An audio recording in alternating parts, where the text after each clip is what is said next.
오늘 이 본문이 굉장히 유명한 본문이고 우리가 잘 알고 익숙한 본문이에요. 탕자의 비유, 돌아온 탕자의 비유. 이거는 뭐 제가 유치원 때부터 아주 어릴 때부터 많이 들었고 어 잘 안다 생각했던 내용입니다. 근데 제가 이 본문을 묵상한다가 어젯밤을 샜어요. 그러니까 아 사실 잘 아는 것에 함정들이 있더라고요. 잘 아는 것들은 아는 만큼 보려고 그래요. 그래서 이 말씀을 더 내가 붙들고 묵상하고 하니까 내가 지금까지 알지 못했던 것들 또는 놓치고 있었던 것들을 더 찾아서 묵상을 하게 되었습니다. 그래서 지금 뭐 잠을 안 자고 와 가지고 말이 좀 꼬일 수는 있을 것 같은데, 예, 그래도 어제 예 밤새 묵상하면서 받은 은혜를 함께 나누고자 합니다. 오늘 우리가 읽은 본문은 이 탕자, 돌아온 탕자의 비유입니다. 이 말씀을 이게 성경을 읽으면 내용이 파악이 잘 안 되시죠? 그냥 읽어요, 그죠? 분명히 한글인데 한글 안 같고, 예, 분명히 이게 쉬운 것 같은데 또 어렵고, 예, 그렇습니다. 근데 또 이렇게 얘기로 들으면 조금 더 쉽잖아요, 그죠? 제가 좀 재밌게 한번 얘기를 해보겠습니다. 이 두 아들을 둔 아버지가 있었어요. 아들이 두 놈아가 있는데 한 놈은 참 성실한데 이 막내 놈은 뭐 걷잡을 수 없는 저 같은 놈이었던 것 같습니다. 그래서 아버지 속을 꽤나 속이는 그런 이제 자식이었습니다. 그런데 이 자식이 어느 날 이제 이 아버지의 밑에 있는 게 갑갑했나 봐요. 그래서 아버지한테 전 재산을 우리 아버지 나한테 상속해 줄 재산을 미리 상속해 주세요. 이 재산을 나한테 미리 좀 땡겨서 주시면 내가 그거 가지고 뭐 좀 해 볼랍니다. 이렇게 얘기를 했어요. 그래서 아버지가 그 상속해 줄 재산을 미리 이렇게 아들들에게 나누어 줍니다. 그 돈을 받은 아들은 그 돈을 쥐고 바로 먼 나라로 떠났어요. 자기 돈도 생겼겠다. 내가 이 돈 가지고 뭐 하면 좀 큰일을 할 수 있을 것 같은 포부를 안고 떠났을 것 같습니다. 근데 얼마 가지 못해서 그냥 다 날려먹었다라고 우리가 이렇게 기록되어 있어요. 얼마 되지 않아서 이것이 다 사라지고 났는데 하필이면 그때 또 기근이 찾아옵니다. 그러니까 이 정상적으로 일하고 그 지역에 사는 사람들도 지금 먹을 게 없는 상황인데 이방인인데 쫄딱 망한 사람이 음식을 구한다라는 것은 정말 어려운 일이었을 거예요. 그래서 이 아들이 이 이 저 그 이 돼지에 주는 이 음식이라도 내가 먹으려고 돼지 우리에서 일을 합니다. 그런데 이 사람의 이 막내 아들의 아버지는 엄청나게 재산이 많은 아주 부자였던 것 같아요. 이 보면 그때 가서 이 친구가 후회하면서 하는 말이 내 아버지에게는 양식이 풍족한 품꾼이 얼마나 많은가.'라고 이렇게 한탄하고 있는 겁니다. 그 돼지 우리에 가서 내가 돼지 사료라도 돼지가 먹는 이거라도 내가 조금 뺏어 먹으려고 그랬는데 그것조차도 주는 사람이 없었다. 근데 사실 예수님이 오늘 이 탕자의 비유로 말씀하시고 있는 거잖아요. 이 대상이 누구냐면 지금 바리새인들을 대상으로 말하고 있어요. 근데 하필이면 돼지 우리에 가서 이 사람이 있었다라고 얘기를 해요. 왜냐하면 유대인들에게는 돼지가 이 부정한 짐승입니다. 이 이 발에 갈퀴는 있으나 이 되새김을 하지 않는 요 짐승을 부정한 짐승이니 너희가 먹지도 말고 먹지 말라 이렇게 말씀하셨던 이 부정한 짐승 곁에는 가지도 않아요. 만지지도 않고. 그런데 이 딱 집어서 돼지우리라고 말씀하신 거는 그냥 그들이 갈 수 있는 가장 낮은 곳으로 갔다. 아주 그냥 돼지우리에 가서 그 돼지 그 부정하다고 여기는 그 돼지의 먹이를 뺏어 먹을 정도로 아주 바닥 인생으로 갔다라는 것을 강조하는 이 표현입니다. 이렇게 이 아들이 그곳에서 비참한 생활을 하면서 아버지의 그 품을 그리워합니다. 네. 이것이 바로 어떻게 보면 바로 우리의 모습인 것 같아요. 우리가 이 하나님의 나라에 얼마나 우리가 많은 풍성한 은혜와 풍성한 우리의 것들이 다 쌓여져 있는데 우리는 그것들을 바라보지 못하고 자꾸 밖에 더 좋은 것들이 있는 것처럼 그렇게 생각하고 여기곤 합니다. 그래서 우리는 이 만족하지 못하는 우리의 삶. 사실 이 탕자의 비유가 딱 저의 얘기와 같아요. 저는 어렸을 때 목회자 가정에서 자라났습니다. 목회자 가정에서 자라나면서 정말 하나님의 은혜를 누리고 살았던 어린 시절이었던 것 같아요. 많이 행복하게 아주 순수하게 잘 자라났습니다. 그런데 이 크면서요. 머리가 크면서 이 세상이 더 좋아 보였나 봐요. 세상에 세상 사람들이 왜 더 이 큰 소리도 치고 잘난 척도 하고 또 멋진 모습 갖는 것 같고 그래서 성공은 마치 세상에 있는 것처럼 세상의 방식대로 해야 내가 성공을 누릴 수 있는 것처럼 그렇게 생각을 했던 것 같아요. 그래서 세상을 나가서 신나게 세상을 경험했지만 그곳은 그렇게 신나는 곳은 사실 아니었습니다. 세상의 방식으로 세상을 살아가면서 하루하루 얼마나 많은 그 무게와 스트레스를 받고 살았는지 또 내 힘으로 내가 하겠다라는 그것 자체가 얼마나 나의 인생을 갉아먹고 또 내 주변에 있는 사람들을 피곤하게 만드는 그런 인생이었는지 지금 돌아보면 사실 어 저는 정말 이 길로 하나님이 이끌어 주시고 다시 하나님의 자녀로 돌아온 지금이 정말 천국과 같고 너무나도 행복한 시간을 지내고 있습니다. 어제 밤을 새서 말씀을 묵상하고 또 새벽 기도할 때 아무도 없는 이곳에서 혼자 말씀을 전할 때에도 사실 그 시간이 저는 너무나 행복해요. 새벽에 와서 말씀을 묵상하고 그 말씀으로 하나님이 주신 은혜를 누리고 받고 이런 시간을 통해서 이 세상이 줄 수 없는 기쁨들, 하나님 이 세상이 나를 채워줄 수 없는 그 체험을 받는 그 시간을 저는 누리고 있습니다. 이 탕자가 이 밖에서 그렇게 고생하고 바닥이 되니까 이제는 다시 아버지께 돌아가겠다라고 하고 아버지께 돌아나가요. 근데 이 아버지께 돌아가는데 아버지는 이 아들을 어떻게 맞이합니까? 분명히 가 가지고 모든 재산을 탕진하고 그냥 폐인이 돼 가지고 돌아오는 그 아들의 모습을 보고 아버지는 어떻게 해요? 먼 데서 아버지가 그를 보고 치근히 여겨 달려가 목을 맞추고 입을 맞췄대요. 멀리서 아들을 봤대요. 이 아버지는 그 아들을 그냥 눈꼽아 기다리고 있었던 거예요. 이놈이 언제 오나. 그러고 기다리다가 저기 멀리서 보이니까 그 아들이 지금 상태가 어떻든 재산을 날렸던 뭐든 내 아들이 돌아왔다라고 달려가서 기쁘게 그 아들을 맞이하고 안아주는 그 아버지의 모습을 볼 수가 있는 것입니다. 이것이 사실 하나님의 사랑인 거예요. 하나님의 사랑.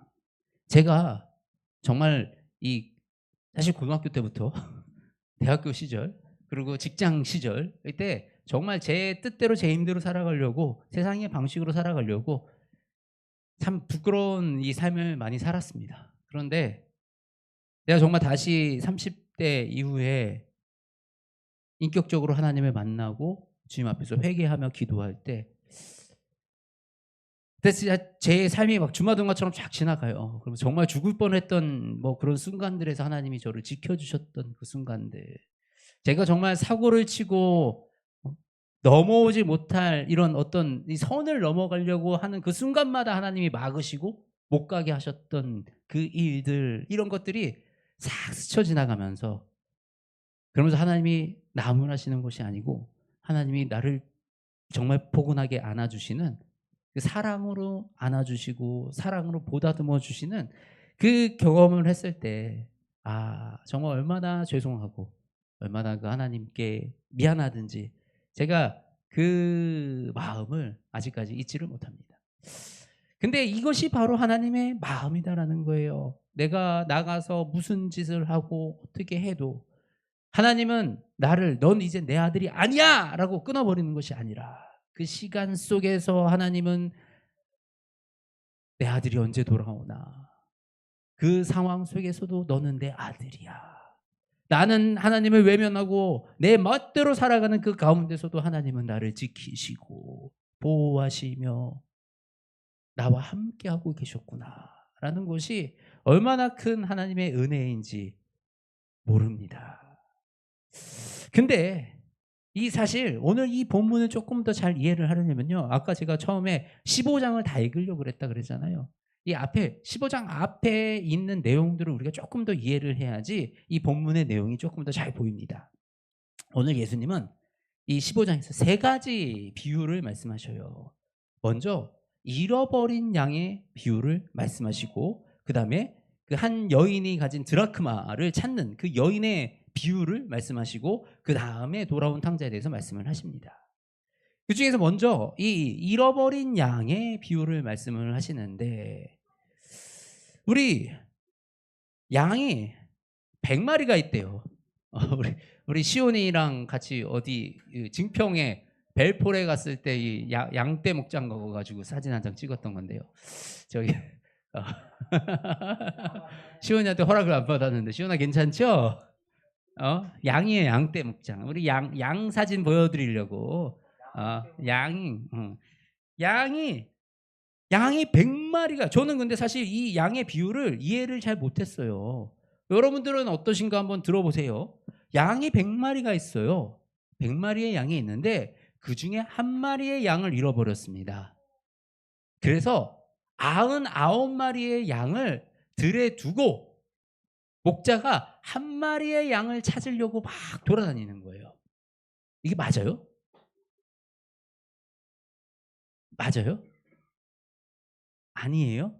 아니, 한 마리 잊어버렸는데 99마리 두고 들에 또 가고 갔다가 뭐 일이나 뭐 늑대가 오거나 아니면 9마리에서 이탈이 생겨서 잊어버리면 어떡해. 한 마리보다는 99마리가 더 중요하잖아.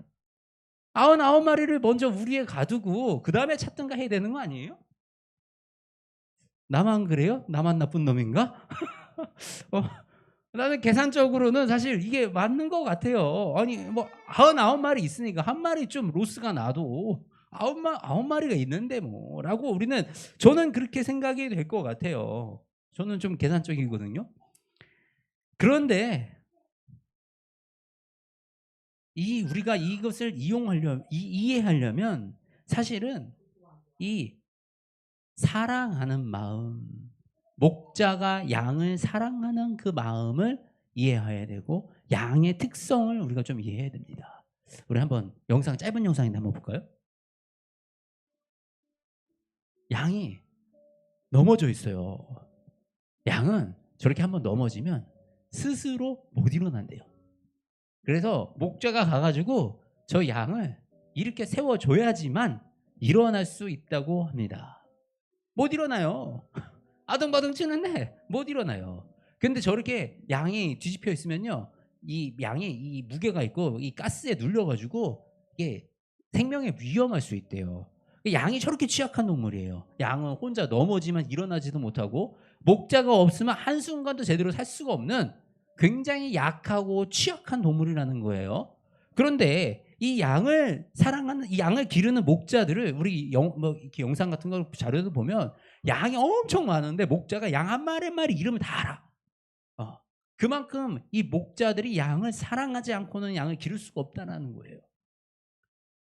바로 이 사랑을 이해해야지 오늘 이 본문 말씀이 이해가 되더라고요.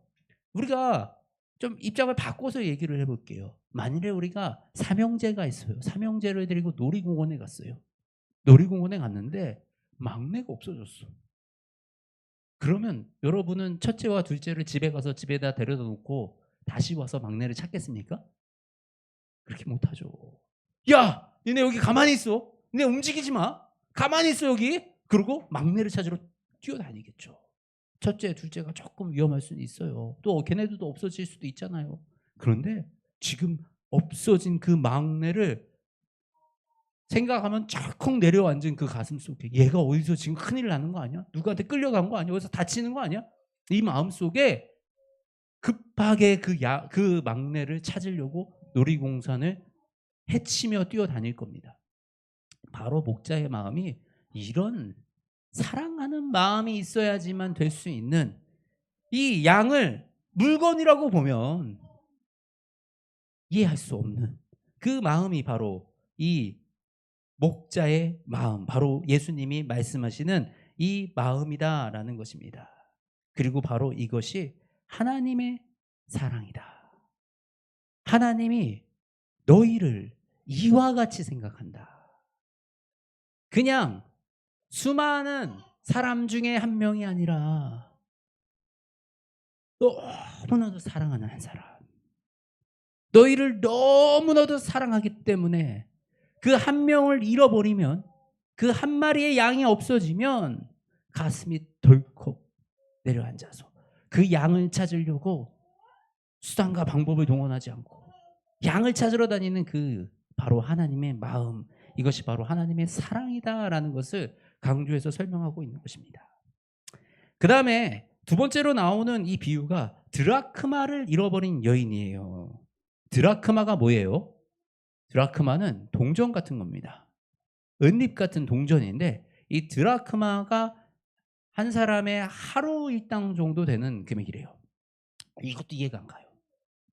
10드라크마를 가졌는데 그 중에서 한 드라크마를 잊어버렸더니 이 여인이 그 드라크마를 온 집안을 뒤집어가지고 그 드라크마를 찾는데요. 그런데 그 드라크마를 찾았어요. 하루 일당을 찾았는데 갑자기 이걸 찾았다고 동네 사람들을 불러서 잔치를 한대요. 아니 그러면 하루 일당은 다 쓸 거 아니에요. 계산이 안 되잖아요. 그러면 안 되지. 하루 일당보다 더 쓸 것 같아요. 왜 우리 골프 치시는 분들 홀인원 해가지고 홀인원 한번 하고 나면 뭐 상금 이런 거보다 뭐 쓰는 게 더 많대요. 밥 사야 되고 옷 사야 되고 막 이렇게 해서 이게 비효율적이라는 거죠. 그런데 왜 이 여인은 이 드라크마를 잃어버린 것을 찾고 이렇게 기뻐했을까? 바로 이것은 그저 하루 일당과 동전 한 입의 가치가 아니었다라는 거예요. 이 드라크마의 의미, 10드라크마의 의미, 그러니까 우리 당시의 여인들이 이 결혼하기 전에 10드라크마를 저렇게 꿰어가지고 머리에 맺는, 이게 사랑의, 우리 뭐 결혼 반지를 주듯이 이 사랑의 증표, 난 이제 결혼할 사람이라는 이런 증표 같은. 그래서 이 남편이 나에게 준 이 10드라크마 중에 저거 하나를 잃어버렸으니 얼마나 가슴이 철컥 내려앉고 얼마나 소중하고 귀한 것입니까? 이것은 단순히 동전 한 입이 아니라, 단순히 하루 일당 정도가 아니라, 정말 이것이 너무나도 귀중한 내 사랑하는 사람이 나에게 준 이런 상징적인 거라는 거죠. 이런 드라크마를 잊어버린 이 여인은 온 집안을 싹싹 뒤져서 엄마 닭달 긁어가면서 동생들 닭달해가면서 찾았겠죠.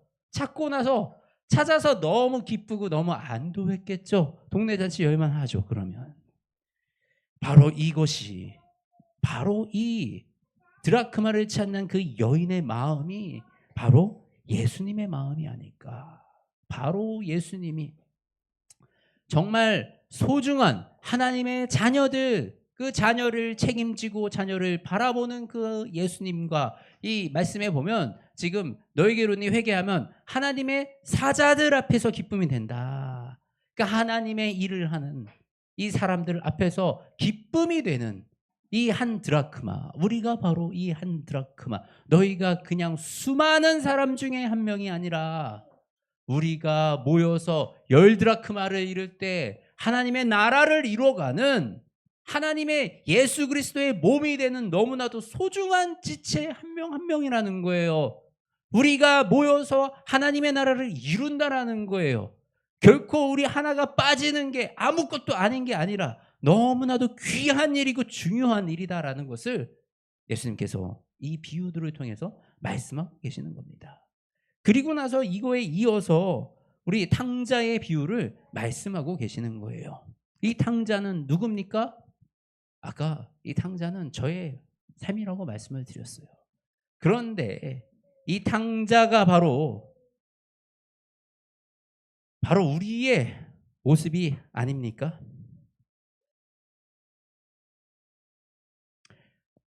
어, 우리 모두가 사실은 하나님께 지음받지 않은 자가 아무도 없습니다. 우리는 모두 하나님께 지음받았는데, 근데 하나님이 하나님이신 줄을 몰랐잖아요. 하나님이 나의 아버지 되신 일을 몰랐어요. 그래서 이 인생을 내 마음대로, 내 뜻대로 살았다라는 것입니다. 그것이 바로 탕자였던 거예요. 그리고 하나님을 모르고 살다가 지금 이제 하나님이 계시구나라는 것을 알고 이 하나님의 품에 다시 아들의 자리로 돌아온 바로 우리 모두가 이 탕자와 같은 이 삶을 살아가고 있다라는 것입니다. 그리고 이 돌아온 아들에게 아버지는 이렇게 말씀하세요. 아들이 갖는 마음이 이렇습니다. 아들이 이르되 아버지 내가 하늘과 아버지께 죄를 지었사오니 지금부터는 아버지의 아들이라 일컬음을 감당하지 못하겠나이다. 왜냐면요, 아버지를 지금까지 난 아빠가 아빠인 줄도 모르고 에이 그런 아빠가 어딨어 이러고 살았잖아요. 그리고 내 마음대로 내 뜻대로 이 세상이 내 의지대로 살면 될 거라고 생각하고 살았잖아요. 그래서 이젠 아들은 아버지 앞에 설 염치도 없는 것입니다. 그래서 아들이라고 불릴 자격도 없다고 그렇게 생각이 들고 있는 것입니다. 그런데 아버지는 이 아들에게 어떻게 대합니까? 아버지는 이 아들에게 제일 좋은 옷을 내어서 입히고 손에 가락지를 끼우고 발에 신발을 신기고 살찐 송아지를 끌어다가 잡으라 우리가 먹고 즐기자. 만일에 하인이었다면요, 노예였다면요, 이렇게 했을까요? 하지 못했겠죠. 아들이니까 할 수 있는 거예요. 아들이니까. 바로 우리가 하나님의 아들이라고요. 우리가 하나님의 종속된 노예가 아니고 하나님의 아들이라고요. 그래서 우리가 돌아오면 하나님은 그렇게 기뻐하시고 하늘에 잔치를 열어서 축복하고 축하하시는 게 이 하나님의 마음이라고요. 우리가 이것을 통해서 깨달으라고요. 이렇게 말씀을 하고 있습니다. 오늘 이 말씀을 누구한테 하는 말씀이에요? 지금 근데 유대인들이 하고 있다라는 걸 우리가 좀 기억을 했으면 좋겠어요. 그런데 이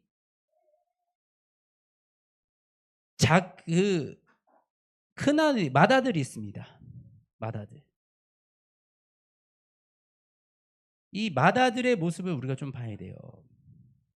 이 맏아들 모습 보기 전에 먼저 이 말씀이 누구에게 하신 말씀인지 우리 15장 1절 말씀 보면 나옵니다.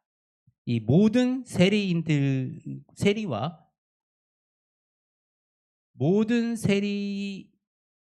세리와 죄인들이 말씀을 들어 가까이 나오니 바리새인과 서기관들이 수군거려 이르되 이 사람이 죄인을 영접하고 음식을 같이 먹는다 하더라. 예수께서 그들에게 비유로 이르시되, 지금 누구에게 말씀하시는 거예요? 바리새인들과 서기관들에게 말씀하시는 거예요. 사실 지금 우리 이 돌아온 탕자는 누구예요? 여기 보면 세리와 죄인들에 대해서 얘기를 하시는 거예요. 세리와 죄인들, 저 죄인들이 죄인의 신분이 된 사람인데 이 바리새인들이 예수님 보고 왜 저들과 함께 식사를 하십니까? 그 당시에 그 죄인들과 식사를 함께 하는 거는 부정한 거예요. 절대로 그들은 먹지 않았습니다. 근데 이 부정한 게요, 사실은 율법에 들어가 있는 게 아니고 이들의 정결 예식이라고 유대인들이 자신들이 만들어 온 그 전통이었어요. 그 전통, 죄인은 부정하다라고는 돼 있으나 사실 그들과 뭐 식사를 먹지 말아라, 그들을 어떻게 대하라, 이런 구절은 율법에는 없어요. 그러나 이들이 그런 것들을 정결 예식이라 그래서 우리가 조금 더 그 말씀으로 정결하게 살아가기 위해서 자기들이 법을 계속 만든 거예요. 그리고 그 법을 지키면서 사는 겁니다. 그런데 예수님은 그 법이 옳지 않다라고 말씀을 하시는 거예요.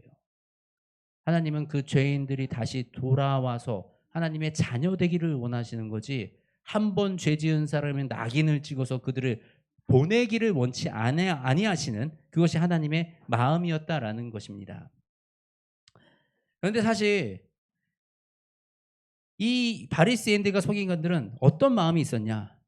그들은 자기들이 만들어 놓은 이 율법을 지키는 것, 그 행위로 인해서 우리는 의롭다. 하나님께 우리는 구원을 벌써 입었다라는 그렇게 생각을 가지고 있는 거예요. 바로 어떤 마음입니까? 교만한 마음이에요. 교만은 패망의 선봉이요, 거만은 넘어짐의 앞잡이니. 이 교만한 마음이, 이 거만한 마음이 이 바리새인들과 사두개인들이 나는 저들과 다른 사람이야. 나는 저들은 죄인이고 나는 구원받은 특별한 사람이야라는 이런 선민의식을 가지고 이들을 살아가게 만들었다라는 것이죠. 바로 이 모습을 가지고 있던 것이 사실은 돌아온 탕자의 맏아들의 모습입니다.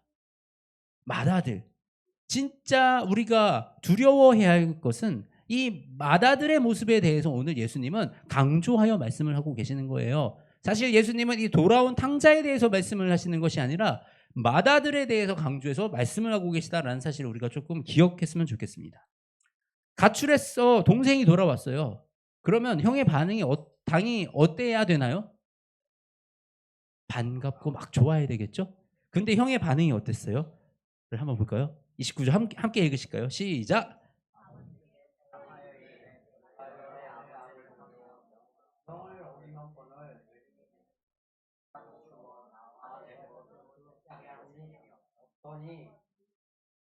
30절.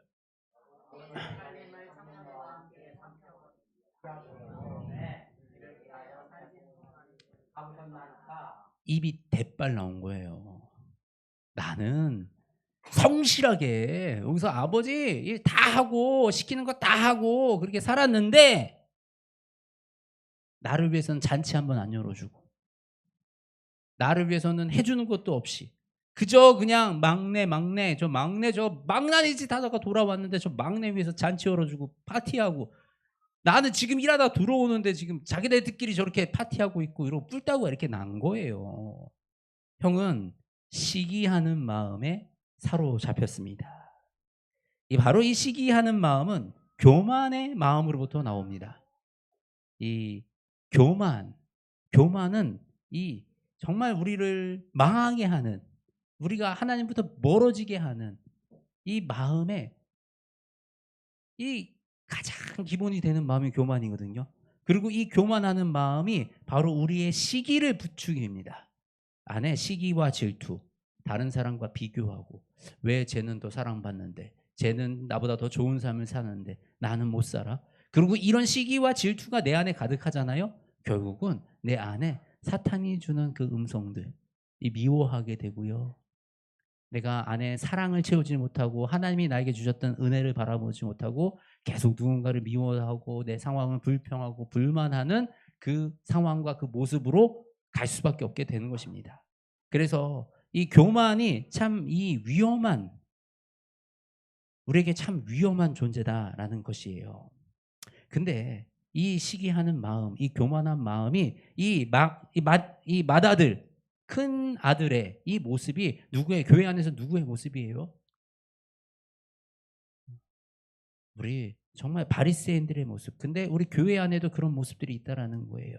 믿음의 성장을 해가지고요, 봉사도 많이 하고, 난 헌금도 많이 내고, 난 삶도 내가 이렇게 살려고 노력했기 때문에 난 훌륭한 사람이지. 이쯤이면 됐지. 이런 마음을 품은 이 사람들이 교회 안에서 얼마나 많은 사람들에게 상처를 주고 사람들을 정죄하고 야, 넌 그렇게 살면 안 돼 라고 비난하고 그러는지 모릅니다. 사실 이게 보통 일반적인 교회에서 굉장히 하기 힘든 설교예요. 굉장히 하기 힘든 설교입니다. 근데 우리 교회는 대부분 다 탕자들이셔가지고 별로 이런 설교에 이렇게 상처받고 찔리시는 분들이 안 계셔가지고 제가 아주 편안하게 설교를 할 수가 있네요. 예, 아주 좋아요. 예. 근데 그렇다 하더라도 우리가 이 마음을 살펴볼 필요가 있고 마음을 기억할 필요가 있는 거예요. 왜냐면요, 우리의 믿음이 자라면요, 우리가 바로 이 맏아들이 된다라는 거예요. 나라고 달라지지 않는다라는 거예요. 우리가 교회 안에서 교회를 섬기고 내가 하나님의 열심히 하다 보면요. 예를 들어서 나는 봉사도 많이 하게 돼요. 봉사를 하고 싶은 마음이 생겨요. 내가 하나님을 사랑하기 시작하잖아요. 그러면 내가 뭘 해도 하고 싶어져요. 어느 날 되면 막 내가 뭐 이것도 맡아서 하고 저것도 맡아서 하고 하다 보면 어떤 마음이 들면 야, 교회는 정말 나 아니면 안 돌아갈 것 같아. 이런 마음이 들고요. 막 선교지에 나가가지고 야, 선교는 정말 나 아니면 할 사람이 없어. 이런 생각도 들고요. 그리고 막 별하별 이런 생각들이 다 듭니다. 이런 마음이 바로 교만한 마음이에요. 이 교만한 마음은 열심히 안 하는 사람들한테는 찾아오지도 않아요. 정말 이 하나님을 사랑하지 않고 그냥 뺀질이한들한테는 아예 찾아오지도 않는 마음이에요. 근데 내가 나름 열심히 하고 나름 신앙생활을 내가 열심히 했다라고 했을 때 우리에게 찾아와서 바로 우리를 흔들어 놓고 우리의 마음 속에 하나님께 앞에서 범죄하게 만드는 마음이 바로 이런 교만한 마음입니다. 이 탕자의 비유는 결론적으로 무엇을 얘기하느냐? 사실은 이 탕자가 바리새인들한테 얘기를 한 거잖아요. 죄인들에 대해서 지금 말씀하시는 게 아니고 바리새인들에게 너의 모습을 알라라고 말씀을 하신 거예요. 바리새인들에게 바로 마다들의 모습이 너희의 모습이다라고 주의를 주고 계시는 거예요. 그리고 하나님의 마음이 사랑의 마음이고 드라크마를 잃어버린 그 여인의 마음 같아서 애타게 너희를 위하여 기다리고 계시고 너희를 찾으시는 그 하나님의 마음, 그것을 드러내시면서 우리의 모습이 어때야 하는지, 그 마다들의 모습이 무엇이 잘못됐는지를 드러내 알게 하시려고 한 것입니다. 탕자의 비유로 우리가 깨달을 수 있는 것은 뭐예요? 우리가 율법을 지키는 것, 행위로는 구원받을 수 없다라는 거예요. 우리가 하나님이 정말 우리가 하나님의 마음을 알려면요, 그냥 드러나는 행위에 집중해서는 우리가 구원받기 어렵다라는 거예요. 우리가 정말 하나님의 사랑을 깨닫고 그 하나님의 사랑이 실체가 돼서 오신 분, 하나님의 말씀이 실체가 돼서 오신 분이 바로 예수 그리스도예요. 왜냐하면 우리는 모두 사실은 하나님께 저주받은 인생들이었어요. 아담과 하와의 그 죄로부터 아담과 하와가 선악과를 따먹었을 때 이미 우리는 그 하나님 앞에서는 죽어야만 되는 존재들이 되어버렸습니다. 근데 그 존재들을 하나님은 기어이 살리고 살리셔서, 하나님이 공의로운 하나님이시잖아요. 한번 하나님이 뱉으신 말에 대해서는 하나님은 무조건 이루시고 지키시는 분입니다. 그런데 너희가 이 과일을 따먹으면 너희는 반드시 죽으리라 했던 그 하나님의 말을 바꾸시기 위해서 하나님은 하나님의 아들이신 예수 그리스도를 이 땅에 보내신 거예요. 그래서 그 아들로 우리를 구원하게 만드신 거죠. 이것이 바로 하나님의 사랑이다라는 것입니다. 그리고 이 하나님의 사랑으로 우리 수렁텅이에 빠져 있는 것 같은 우리의 죄인들을 건져주시고 우리를 다시 하나님의 아들이 되는 그 영광스러운 존재로 우리를 부르셨다라는 것입니다. 우리 안에 의로운 게 있나요? 내가 의로울 수가 있습니까? 그럴 수 없다라는 거예요. 우리 안에는 선한 것이 없어서 우리는 죄에 속해서 죄에 대물림 받아 왔기 때문에 우리는 스스로 의로울 수 없는 존재라는 사실을 우리가 기억했으면 좋겠습니다. 의로우신 분은 오직 하나님이세요. 그리고 우리가 오직 의롭지 못하면 하나님은 예수님을 이 땅에 보내주셔서 예수님을 통해서 예수 그리스도를 믿는 사람을 의롭다 칭하신다 하셨어요. 예수님을 믿어야 우리가 의로움을 받는 거예요. 우리는 어떤 행위로 의로움을 받는 게 아니라 오직 예수 그리스도로 말미암아 의롭다 하심을 얻는 거다라는 것입니다. 우리 오늘 이 말씀을 좀 정리를 해볼게요. 사실 오늘 이 아들들의 본질적인 문제가 뭐라고 생각하십니까? 이 두 아들이 있었어요. 탕자가 있었고 맏아들이 있었어요. 이들의 본질적인 문제가 뭘까요? 여러분들이 생각하실 때는 어떤 게 문제인 것 같아요? 이들이 아버지를 버리고 나가서 노는 거? 아니면 돌아온 아들에게 이 잘해주는 아빠한테 짜증낸 거? 이것이 본질적인 잘못입니까? 그러면 뭐가 잘못이었을까요?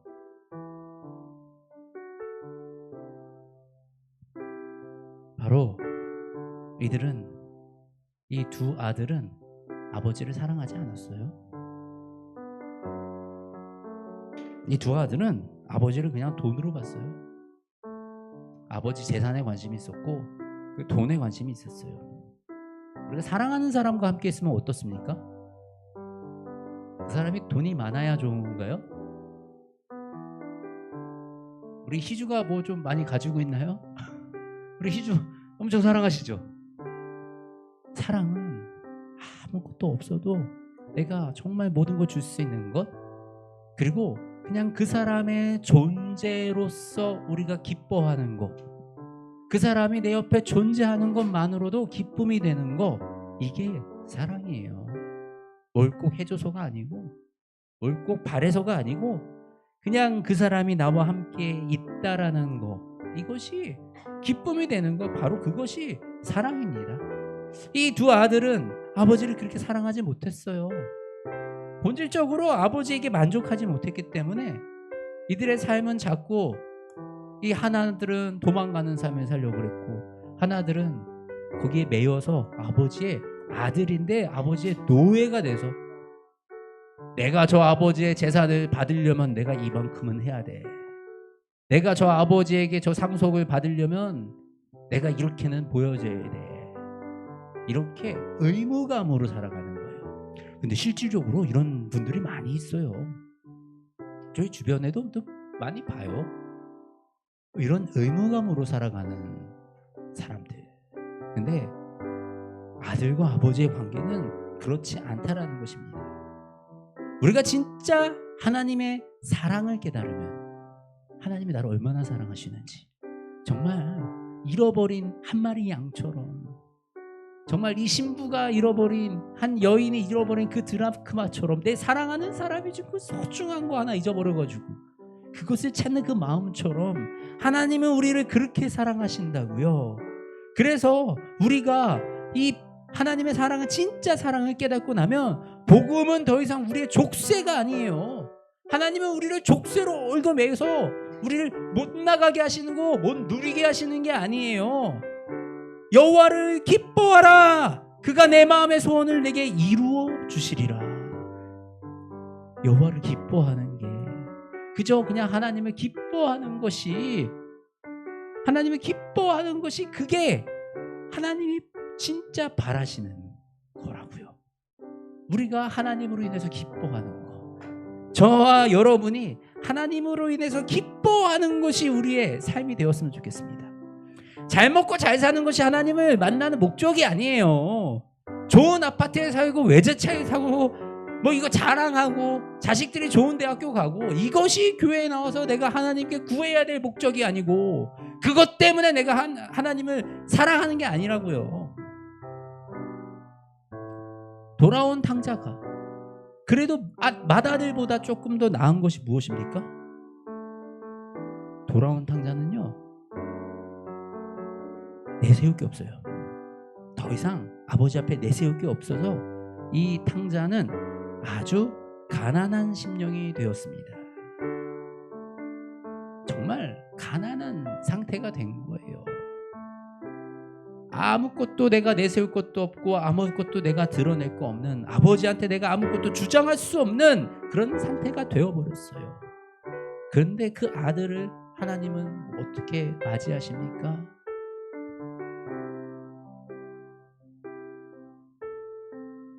그 아들을 하나님은 끌어안고 잘 왔다, 넌 내 사랑하는 아들이다 라고 말씀하시죠. 그리고 그 맏아들에게 뭐라고 말씀하세요? 맏아들에게는 이렇게 말씀을 하시는 거예요. 예, 너는 나와 항상 함께 있으니 내 것이 다 내 것이로다. 우리가 하나님의 자녀가 된다는 건요, 이 족쇄에 묶여서 살아가는 것이 아니라 하나님이 가지신 모든 것을 우리가 사용할 수 있는 그 권한과 권능을 받는 거예요. 그것이 바로 성령님으로부터 나오는 거예요. 예수님이 우리에게 성령님을 보내주셨잖아요. 그래서 그 성령님으로 이 하나님의 모든 소유를 우리가 터치할 수 있는, 사용할 수 있는 권한을 주셨다라는 거예요. 사실 이 마다들이요, 자신이 분깃을 못 받았어요? 아니에요. 각각 주었다 그랬어요.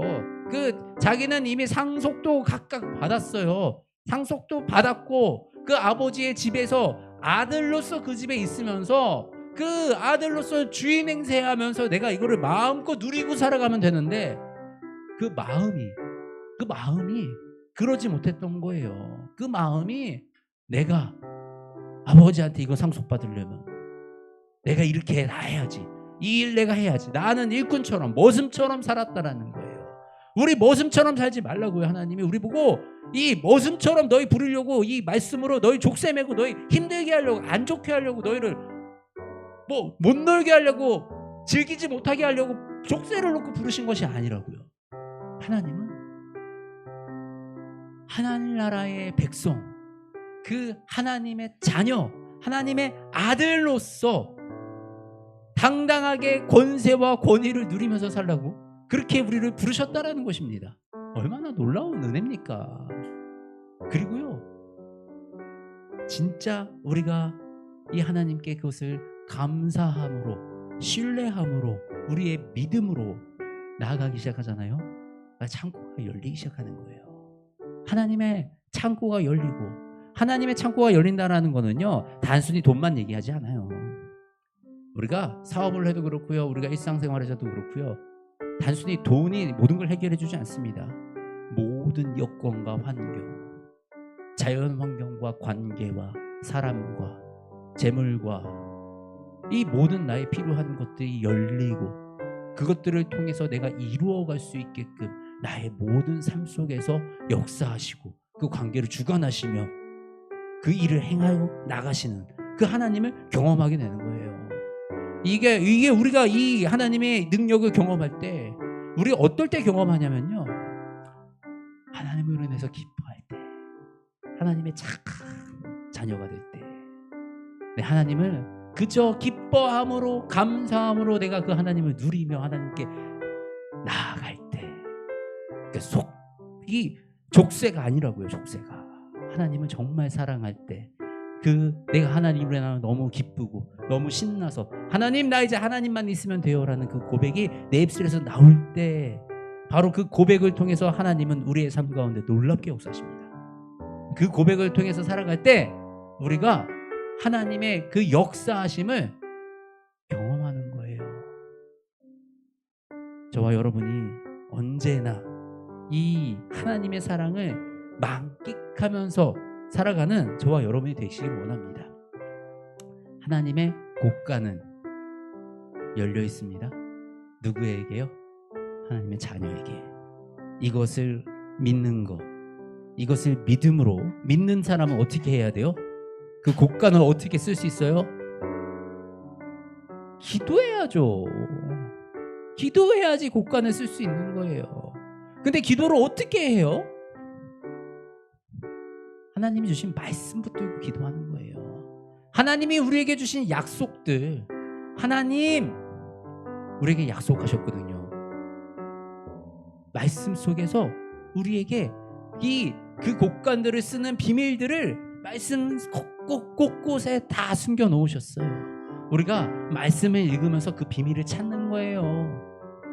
하나님이 기뻐하시는 그 삶을 통해서 하나님이 숨겨놓으신 그 비밀들을 하나씩 찾아서 우리가 그 곳간을 열어가는 거예요.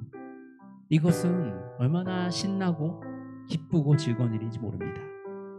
저와 여러분들이 이것들을 누리고 살아가는 그 하나님의 백성들, 하나님의 자녀들이 되시기를 주님의 이름으로 축복합니다. 우리 함께 찬양하시겠습니다. 우리 온 땅의 주인 되신 주님이 내 이름을 아시고 또 내 상한 마음도 돌보시고 그렇게 나를 인도해 주시는 그 하나님, 우리 함께 찬양하시겠습니다.